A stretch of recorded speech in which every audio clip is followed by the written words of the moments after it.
Good morning to all of you present in this session.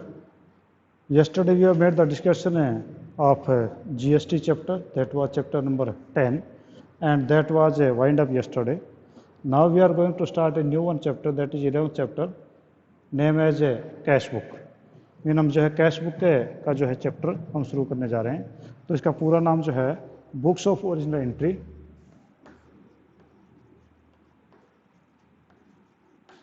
हाँ वो बाद में करवाएंगे बेटा, ये बार कर ले फिर बाद में समझ में आ जाएगा उसका। Books of original entry cash book, ये आपका कैश बुक का जो चैप्टर है काफ़ी इजी है, और ये समझने के बाद फिर आपका जो थ्योरी का फर्स्ट चैप्टर रहता है वो आपका काफ़ी इजी हो जाएगा, क्योंकि कई चीज़ें ऐसी हैं जिनका मीनिंग आप तब तक नहीं समझ पाते जब तक कि वो चीज़ आप कर ना लें। तो इसलिए मैंने चैप्टर को छोड़ा हुआ ताकि आपकी समझ में अच्छी तरीके से वो आ जाए। ठीक है, तो आपका जो बुक्स ऑफ ओरिजिनल एंट्री, यहाँ पर जो आपका एस है books of original entry, it means ये हुआ कि ओरिजिनल एंट्री की एक बुक तो नहीं है। ओरिजिनल एंट्री का मतलब क्या है, हमने पिछला जो चैप्टर किया था पिछला वो क्या था, books of original entry journal, यानी ओरिजिनल एंट्री जहाँ पर फर्स्ट टाइम में हम एंट्री रिकॉर्ड करते हैं। when we record any transactions first time in any book, that book is called as a book of original entry। तो book of original entry जो है वो होती है जहाँ पर आपके फर्स्ट टाइम में कोई ट्रांजेक्शन रिकॉर्ड किया जाता है। रिकॉर्ड का मतलब ये फ़ोन से रिकॉर्डिंग नहीं, लिखना भी रिकॉर्डिंग कहलाता है। कि when we first time record any entry, any transaction in book, any book, that is called as a book of original entry। और इसमें आपकी बुक ऑफ ओरिजिनल एंट्री है वो आपकी जो मेरे पास है वो कैश बुक है। इसका यह कि यहाँ पर बुक्स हैं तो इसका ना कैश बुक एक पार्ट है, तो और भी उसकी काफ़ी सारी होंगी। हाँ उसकी भी और भी काफ़ी सारी एंट्री बुक्स हैं, तो उनके नाम क्या हैं।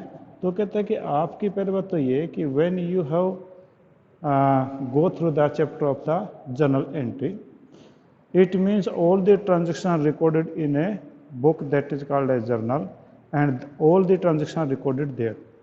But in it is only successful where the transactions are very limited, means it is successful only up to a small shop, not for a big business। Means अगर आपकी जिंदल स्ट्रिप्स जैसी कोई कंपनी है जहाँ पर दिन में हज़ारों ट्रांजैक्शन होती हैं, और उन सभी को हम जर्नल के अंदर एंट्री नहीं कर सकते, क्योंकि जर्नल में इतनी ज़्यादा लाइन लग जाएगी कि हम पूरा दिन में एंट्री नहीं कर पाएंगे। एंट्री कर भी लेंगे तो हमारे दिन के 2-3 रजिस्टर हर रोज़ भर जाएंगे, और फिर उनका टोटल भी करना बड़ा मुश्किल काम होता है। तो जहाँ पर आपके बड़े ऑर्गेनाइजेशन हैं, for this purpose many books of original entry are kept there. उनके कई सारे बुक्स में उन्हें सब पार्ट कर दिए हैं, वो वहाँ पर रखे जाते हैं। तो वो पहले कौन कौन से बुक्स हैं, तो इनके जो नाम हैं वो नाम आपके जो इस प्रकार से भी होते हैं। सब आपका स्पेशल जर्नल हो गया, या डे बुक, या स्पेशल पर्पज़ बुक्स, और सब्सिडरी बुक भी बोलते हैं, और बुक्स ऑफ ओरिजिनल एंट्री बोलते हैं। यानी सब्सिडरी बुक भी बोल देते हैं इनको, और बुक ऑफ ओरिजिनल एंट्री बोल देते हैं, और स्पेशल जर्नल भी उसको बोल देते हैं। तो कितने प्रकार के होंगे, तो आपका मैंने बताया था एक बार जो आपका काउंटिंग साइकिल था उसके अंदर मैंने बताया था सबसे पहले जर्नल के बाद में लेजर के बाद ट्रायल बैलेंस, और ट्रायल बैलेंस के बाद में फाइनल अकाउंट। ठीक है, तो मैंने कुछ इस प्रकार से यूँ करके एक सर्कल आपको मैंने ड्रा किया था। अगर जिन बच्चों ने क्लास 10 की थी तो सबसे पहले आपका यहाँ पर होता था ट्रांजेक्शन, उसके बाद ट्रांजेक्शन के बाद में आपका आता था जर्नल। ठीक है, जर्नल, और जर्नल के फिर 7 छोटे बड़े बहन भाई और बताए थे मैंने। जर्नल का एक भाई का नाम है कैश बुक, जो हम अभी करने जाएंगे।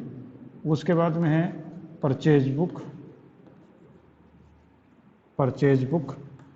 उसके बाद में है परचेज रिटर्न बुक,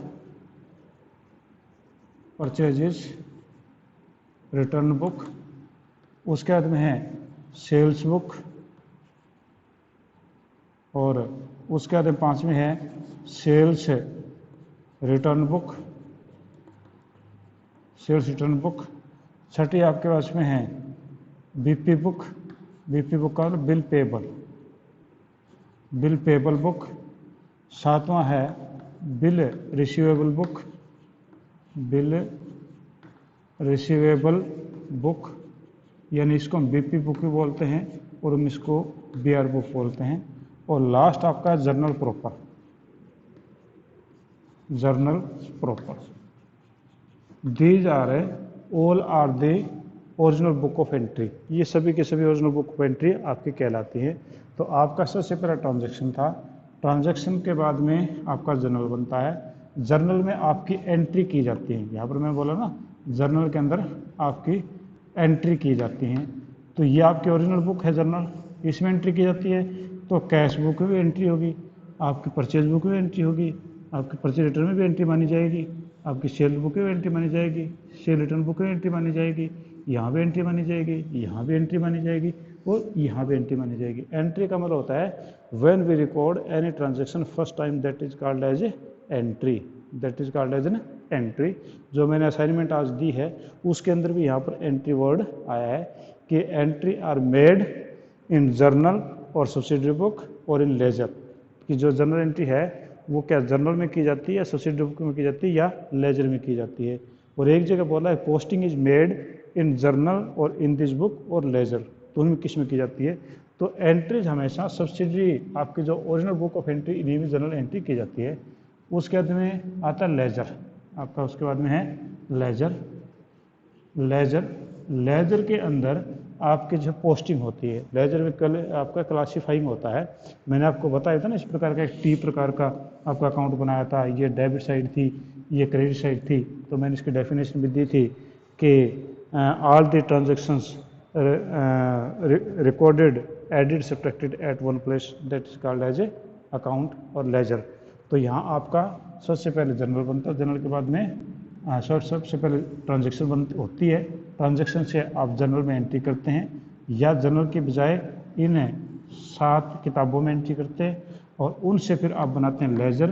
तो लेजर में हमेशा पोस्टिंग होती है, लेजर में पोस्टिंग होती है, जनरल में एंट्री होती है। जनरल में एंट्री जैसे कि आपके घर में आपके मम्मी हैं पापा को सर्विस करते हैं तो उनको कभी बार बातें करते सुना होगा कि आपने इस डिपार्टमेंट में एंट्री कौन सी साल में की थी, एंट्री कौन सी साल में कब लगे थे, फिर आपकी पोस्टिंग कहाँ कहाँ हुई।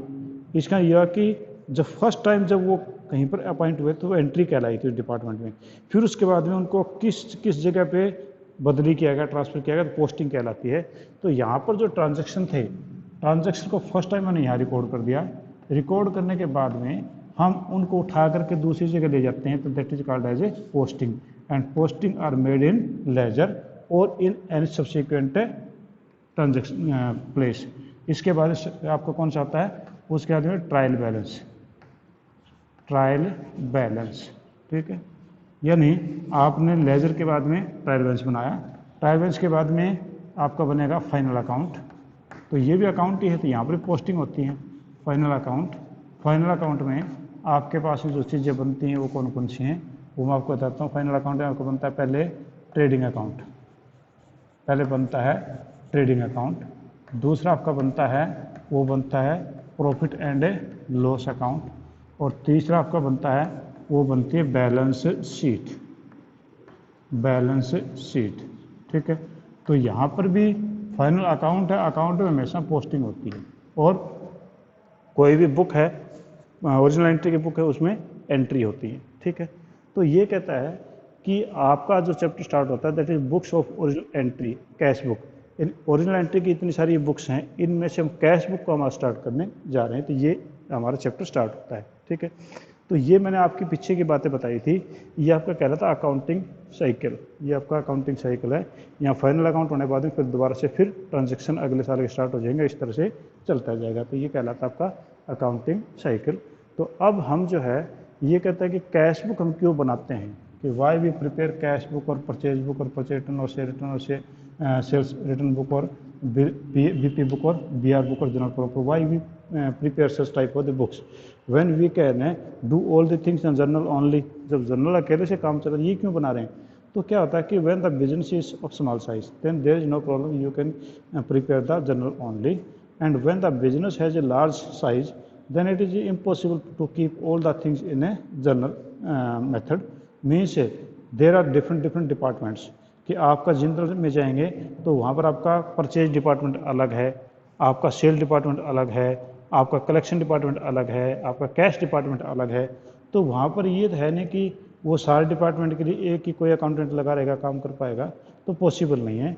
तो according to the requirement of the organisation we keep the different type of the original entry of book. हम ओरिजिनल एंट्री ऑफ बुक्स की जो है वो अलग अलग आवश्यकता के अनुसार हम उनको रख लेते हैं। आगे हम इनको बनाना भी सीखेंगे, पर आज हम सबसे पहले वो बनाना सीख रहे हैं, that is a cash book. आपकी कैश बुक है, आपकी क्या है कि कैश बुक है, it is a book which is a kept to record all the incoming of cash and outgoing of cash, means all the transactions which take place in cash only, that is recorded in a cash book। वो cash book के अंदर record होती हैं जो आपकी cash से related है। If you have collected the cash means somebody has paid your cash, you will record in cash book। if you have paid the cash to anybody, then you will record in the cash book। if you paid the salary, if you collect the commission in cash, means all the cash transactions which may be in cash or which may be in bank, that is recorded in cash book। Second is that is purchase book. Purchase book का मतलब हिंदी मतलब होता है क्रय, क्रय पुस्तिका, purchase book. Purchase book means when we made the purchase on credit in an organisation. जैसे कि जनरल सिस्टम में पूरा डिपार्टमेंट परचेज का ही है, उसका काम ही आपके जो है माल बाजार से खरीद, कच्चा माल बाजार से खरीद के लेके आना होता है। तो परचेज मैनेजर एक अलग से होता है। तो परचेज मैनेजर जो है he keeps A purchase book, उसके पास में एक परचेज बुक है, उसके पास में होती है। And any credit purchase he made, अगर वो कैश परचेज करे तो कैश बुक में चला जाएगा। If he made any credit purchase of goods, बात को ध्यान से देख लीजिए, if he purchase goods on credit then that is recorded in purchase book. इसका ये हुआ कि if he purchase goods in cash तो यहाँ पर नहीं आएगी, that will recorded in cash book. He purchase furniture, that will not also recorded in purchase book. केवल दो कंडीशन है कि if he purchase the goods and if he purchase on credit then that will be recorded in purchase book. ठीक है। Cash book में क्या था, cash book any type of the receipt of cash और any type of the payment of the cash that is recorded in cash book. And in purchase book any credit purchase of goods, any credit purchase of goods that is recorded in a purchase book। and purchase return book, purchase return book means when you purchase the goods from the anybody and that goods are defective or that is not according to our sample or that have some problem, it means we return these goods and that is recorded in a purchase return book। तो purchase return का एक अलग department होता है। तो जितना भी माल है जो वापस करता है, घटिया माल आ गया, अकॉर्डिंग टू स्टैंडर्ड नहीं आया, तो वो सारा माल वापस करते हैं, तो उसके लिए एक बुक अलग से होती है, that is purchase return book. Sales return book, when we sell the goods on credit, जैसे परचेज में था ना कि when we purchase the goods on credit, तो यहाँ पर when we sell the goods on credit then we record in sales book. ठीक है। और sales return when the goods are return from anybody to us then it is recorded in sale book. Next is bill payable book. Bill payable book is a special book when anybody we sell the goods to any person on credit and we receive a BR, एक bill receivable एक document है, उसका पूरा chapter आएगा आपके जाके, वो आपको मिल जाता है। तो वो आपके कंपनियों में आना और जाना एक नॉर्मल काम है कि आपके पास हो सकता है दिन में 10, 20, 30 ऐसे BR कागज आ जाते हैं कि मैं 2 महीने बाद पेमेंट दूंगा, उसने लिखित में दे रखा है, तो उसको आप अपने पास रख लेते हैं। अब वो ध्यान में कैसे रहेगा, तो आप उसे बिल पेबल के अंदर लिख लेंगे और जब डेट आएगी तो बैंक में प्रेजेंट कर देंगे, उस बंदे को प्रेजेंट कर देंगे, पैसा ले लेंगे। ऐसा ही होता है बिल रिसीवेबल बुक कि हम किसी को जो उधार पे माल लेते हैं किसी से, उसको मैं ऐसा कागज़ देते हैं तो वो भी हम लिख के रख लेते हैं कि भैया उसकी डेट इस दिन आएगी, कभी बाउंस ना हो जाए। और जर्नल प्रॉपर ये आपका वही जर्नल ही है, कोई दूसरी चीज़ नहीं है। तो ये आप इस प्रकार से ये आप बुक बनाते हैं। आपकी जो डिफरेंट है, सोसाइटी बुक कह लो या स्पेशल बुक्स कह लो, ये हम बनाते हैं। अब कहता है कि आप ये बनाते क्यों हैं, इनका फ़ायदा क्या होगा कि आप इतनी सारी बुक्स बनाते हैं, तो what are the benefit of all this books, इन बुक्स का बेनिफिट कौन कौन सा है। तो let us discuss the benefit of this books और एडवांटेज ऑफ दिस बुक्स। तो आपका पहला एडवांटेज जो है वो कौन सा है, तो पहला division of work according to ability. Division of work according to ability. First advantage है सब्सिडरी बुक्स का, division of work according to ability. Means first of all we divide the work according to the ability of a person. If a person who is capable to maintain all the cash transaction, he is given cash book. And a person who is appointed as a purchase manager, he will assign the purchase book and purchase return book, share return book, etc. Means in a big factory or in a big company, you will see that all the works are divided according to their ability. And same here in accounts department, we also divide the work for the cash, for the purchase, for the sale, etc. And this is the first benefit. Second, increase in efficiency. Second is increase in efficiency. Increase in efficiency. Increase in efficiency. Efficiency is the कार्यक्षमता.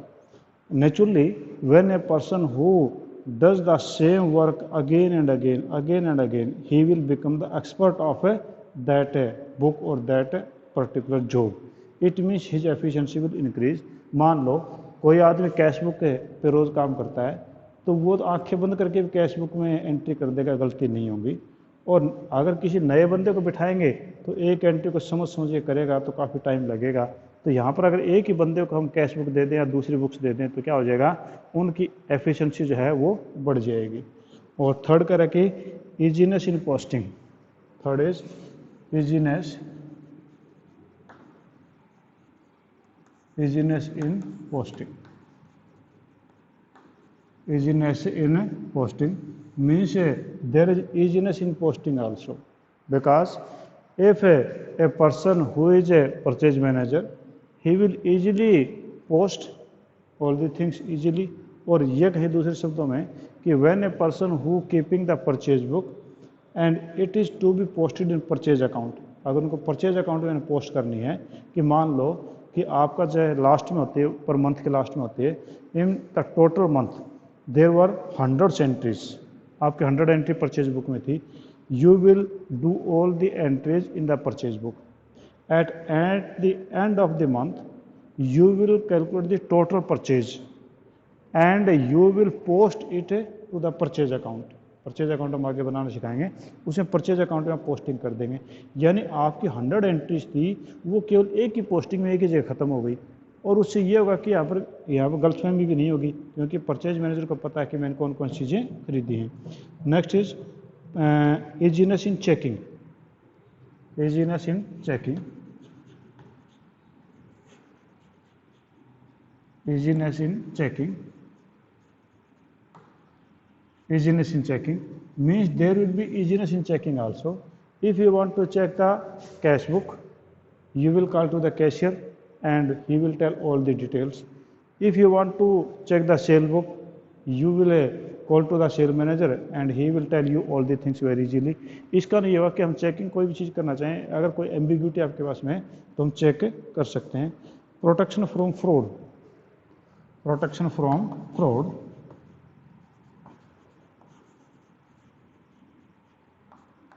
protection from fraud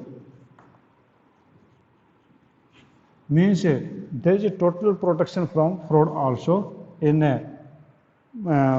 keeping the various type of the books. Means a person who has purchased the goods on credit and he is concealing something, कुछ गड़बड़ करने की कोशिश कर रहा है, तो जब वो बंदा कैश मांगने आएगा तो वो बंदा कहे जी माल खरीदा नहीं हमने, वो कहेगा देखो जी मैंने माल बेचा था, ये मेरे पास रसीद रही, तो नेचुरली परचेज मैनेजर पकड़ा जाएगा। If a person has sold the goods, अगर उसने माल बेचा है और उसमें फ्रॉड कर रहा है वो, तो फ्रॉड कर रहा है तो नेचुरली क्या होगा कि जब वो सेल बुक होगा तो उसका स्टॉक मिलाएगा, तो परचेज बुक और सेल बुक के स्टॉक से स्टॉक नहीं मिलेगा, स्टॉक नहीं मिला तो पकड़ा जाएगा। यानी ये आपके inter related, inter dependent, inter connected हैं, तो यहाँ पर फ्रॉड की संभावनाएं काफ़ी कम होंगी। नेक्स्ट है full information at one place. Full information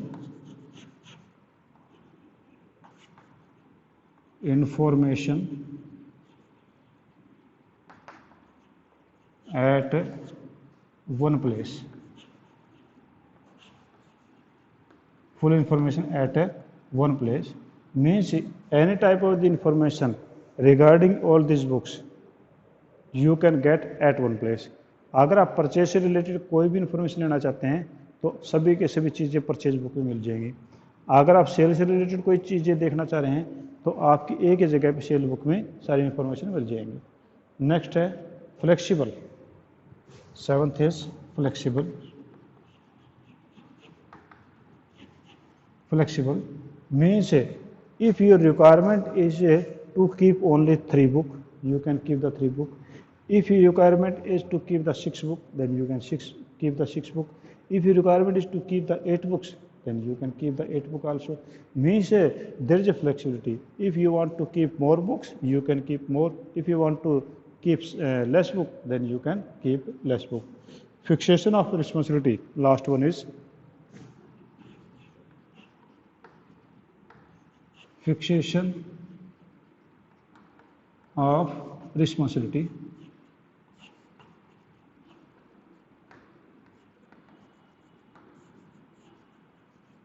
Means there is a fixation of responsibility.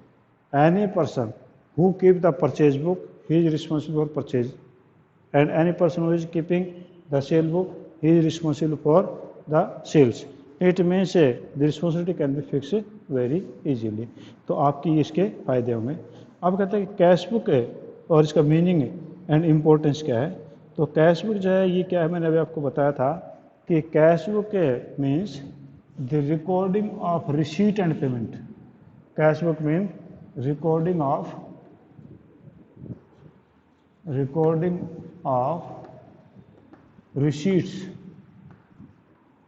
receipts and payments. Receipts and payments कि रिसीट होता प्राप्तियां, आपने कोई पैसा प्राप्त किया वो आप रिकॉर्ड करेंगे, एंड पेमेंट कोई आपने आपने पेमेंट की तो वो आप रिकॉर्ड करेंगे। तो यानी आपकी कैश बुक क्या है, it is record of receipt and payment of cash book. ठीक है, तो ये आपके जो बड़े ऑर्गेनाइजेशन होते हैं उनके अंदर आप इनको अलग से बनाते हैं। ठीक है जी। तो अभी जो मैं इसके डिफरेंसेस हैं वो छोड़ रहा हूँ क्योंकि आपके क्या अकाउंट में बुक में है, तो अभी मैंने अकाउंट आपको करवाया नहीं है, तो मैं आपको सीधा जो है अभी लेके चलता हूँ आपका इलस्ट्रेशन नंबर। अच्छा मैं टाइप बताता हूँ, उसके बाद इलस्ट्रेशन वो नंबर 1 पे लेके चलता हूँ। तो आपकी कैश बुक कितने प्रकार की होती है, तो कैश बुक आपकी 3 प्रकार की है। नंबर 1 सिंगल कॉलम, ठीक है। दूसरा डबल कॉलम, और तीसरा ट्रिपल कॉलम, ठीक है। ये आपकी 3 प्रकार की जो हैं वो कैश बुक आपके पास में होती हैं। तो इन तीनों प्रकार की में कौन कौन सी आपकी हो सकती हैं, और एक चौथी पैटी कैश बुक भी है, और एक आपके पास लास्ट है वो पैटी कैश, ये इससे रिलेटेड तो नहीं है, अलग है। तो ये आपका है पैटी कैश बुक। ठीक, आपका सिंगल कॉलम में वो होता है जिसमें आपका कैश या बैंक एक ही कॉलम होता है। डबल कॉलम जिसमें कैश और बैंक, या बैंक और कैश, या कैश और डिस्काउंट, और या बैंक और डिस्काउंट, ये होगा। और ट्रिपल कॉलम में जिसमें कैश, बैंक और डिस्काउंट वो तीनों होते हैं, तो आपके ट्रिपल कॉलम कहलाती है। ठीक है, तो अब इसका फॉर्मेट भी आपको बताता हूँ, और सबसे पहले मैं सीधा आपको इलस्ट्रेशन नंबर 1 पे लेकर चलता हूँ, फिर उसके बाद में थ्योरी आपको आराम से समझ में आ जाएगी। ना मैं बताऊँगा नहीं तो भी समझ में आ जाएगी, क्योंकि न्यूमेरिकल अगर आपको आ गए तो थ्योरी में आपको समझने में दिक्कत नहीं आएगी। अब आप ये मान के चलो, एक छोटा एग्जाम्पल ले लो कि अगर आप घर से निकलते हैं एंड यू आर बिजनेसमैन, अगर आप घर से निकलते हैं और आपने जेब के अंदर जो है वो घर के अंदर से निकले, जेब में आपके 500 रुपीज़ थे। ठीक है, आपकी जेब के अंदर 500 रुपीज़ थे, और जब घर से बाहर निकले तो तो क्या हुआ कि किसी ने आपको पैसे दिए कि लो जी आपके पैसे हैं, किसी ने आपको पैसे दे दिए, आपने किसी को पैसे दिए लो जी आपकी पेमेंट ले लो। अब 5,000 रुपये आपकी जेब में थे, you have received some money from somebody and you have paid the money to somebody also. और शाम तक पता नहीं आपने 50 आदमी, 100 आदमी, 200 आदमियों को इस प्रकार से किया। अब लास्ट में तो आपको ये पता नहीं कि जेब में पैसे कितने हैं। और मान लो कि आपकी जेब में लास्ट में 10,000 मिले, तो पूरा दिन आपने काम किया, लास्ट में 10,000, तो आपको ये पता नहीं चला 5,000 आए कहाँ से। तो इसका ये हुआ कि अगर हम यूँ कर लें, एक कागज़ ले लें, उस कागज़ के इस साइड में हम लिख लें रिसिप्ट्स, और इस कागज़ के इस साइड में लिख लें पेमेंट्स। ठीक है, पूरा फॉर्मेट नहीं बता रहा, मैं सिर्फ समझा रहा हूँ। पेमेंट्स, तो आपने शुरू में घर से लेके चले थे कैश, तो वो हो जाएगा बाय बैलेंस, BD, यानी ब्रोट, आप कैश लेके घर से चले थे 5,000। ठीक है, उसके बाद में आपको हरीश ने 10,000 दे दिए, हरीश से पैसे मिले, रिसीट हो गए, तो टू हरीश, जिससे पैसे मिले उसी का नाम लिख दिया, हरीश से आपको 10,000 मिल गए जी। ठीक है, इसके बाद में आपको जो है महेश से पैसे मिले, तो टू महेश, महेश से मान लो आपको 20,000 मिले।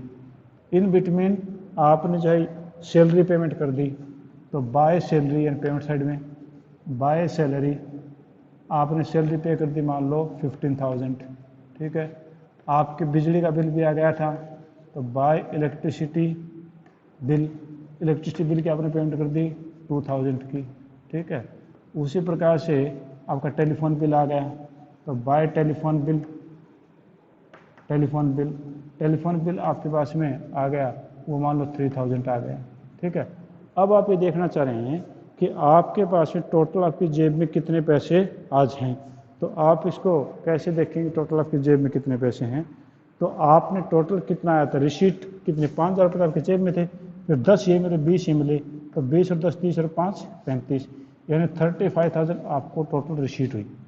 पेमेंट कितनी कर दी आपने पेमेंट कर दी 15 और 2 17 और 3 20, यानी 20 की पेमेंट कर दी। 35 टोटल आए थे, तो आपके जेब में बच गए बाय बैलेंस CD आपके बच गए 15,000। ठीक है, तो टोटल आपके पास होगा ये भी 35,000। ठीक है जी, तो यहाँ पर आप ध्यान से देखो कि आपने जो सबसे पहले आप घर से जो लेकर के चले थे, वो आप लेके चले थे 5,000। ठीक है, और 5,000 आप लेके चले, तो उसके बाद में आपको हरीश ने पैसे दे दिए, तो हरीश ने पैसे दिए तो आपके पास में रिसीट हो गई। ठीक है, तो रिसीट हो गई, तो आप क्या करेंगे कि आप उसको जो है रिसीट साइड में ले लेंगे टू हरीश, हरीश से पैसे मिले। फिर आपको महेश से पैसे मिले, तो आप यहाँ पर कर देंगे टू महेश, 20,000 ये हो जाएंगे। और इधर आपने पेमेंट कर दी, पेमेंट किस चीज़ की सैलरी की, तो आपने पेमेंट साइड में लिखा salary, electricity bill, telephone bill. तो आपने टोटल जो रिसीव हुआ था टोटल हुआ 35,000। टोटल पेमेंट आपने की 15 और 2 17 3 20 की, तो आपके 35 में से 20 घटा दो, तो आपके जेब में आज के टाइम बचा, वो आपके पास में बचा है 15,000। तो ये आपका इस प्रकार से एक कैश जो है आपके माइंड में आ गया। आप कोई भी किसी भी दिन आके पूछे तो आप बता सकते हैं कि हाँ जी आपके पास में कितना पैसा आया और कितना पैसा गया। तो ये तो मैंने केवल एक दिन की बताई है। कैश बुक तो हर रोज़ बनती है, और हर रोज़ बनते हुए पूरे साल की चलती जाती है। कैश बुक जाके पूरे साल की चलेगी, आगे से आगे चलती जाएगी। ठीक है, तो आप पूरे साल में कैश कौन बंदा कब दे के गया, कैसे दे के गया, सारी चीज़ यहाँ पर रिकॉर्ड हो जाती हैं। तो यहाँ पर जो है आपका ये कॉलम जो है मैं अभी आपको बता देता हूँ। तो सबसे पहले आपके कॉलम का जो फॉर्मेट है वो यहाँ पर आपका हो जाएगा, पहला यहाँ पर कॉलम है डेट, फिर उसके बाद में यहाँ पर रिसीट वाले कॉलम के नीचे आएगा पर्टिकुलर्स। ठीक है, फिर यहाँ पर 2 कॉलम और आने चाहिए थे, एक वोचर नंबर का और एक LF का, और फिर ये अमाउंट हो गया। ठीक है, ठीक इस साइड में भी आपका यहाँ डेट का कॉलम, फिर आपका पर्टिकुलर का कॉलम, फिर आपके यहाँ पर एक वोचर नंबर और एक LF का कॉलम, और फिर ये आपका अमाउंट का कॉलम ये आ जाएगा। ठीक है, तो इस प्रकार से ये फॉर्मेटिंग, चलो हम कल और भी डिस्कस करेंगे।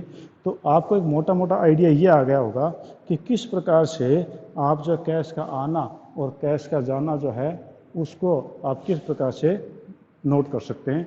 तो आपका यहाँ पर कोई एम्बिग्युइटी नहीं रहेगी, ऊपर लिखेंगे कैश बुक। ठीक है, और ये कैश बुक आप तैयार इस प्रकार से करेंगे। आज हम इतना ही करते हैं।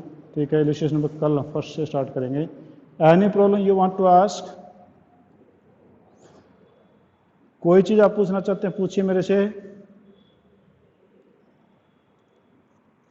कोई प्रॉब्लम नहीं किसी की?